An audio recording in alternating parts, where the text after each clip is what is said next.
সেদিন বরকে বললাম যে ছাদে যাচ্ছি কাপড় মেলতে, প্রচণ্ড পাটও জ্বলছে, একটু টিনের সেটগুলো করে দাও ওখানে, তাহলে খুব সুবিধা হয়।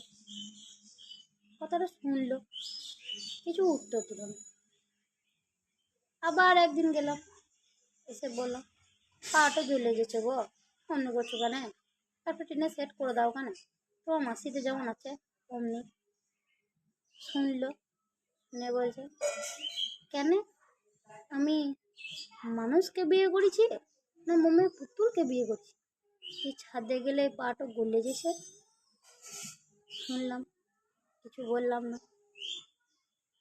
আজকে ছাদে গিয়েছে ধান মিলতে, গিয়ে বাস বুঝতে পেরে গেছে কেমন গরম জ্বলছে, এই ছাদে ঢুকেছে, দরজাটা আমি বন্ধ করে দিয়েছি।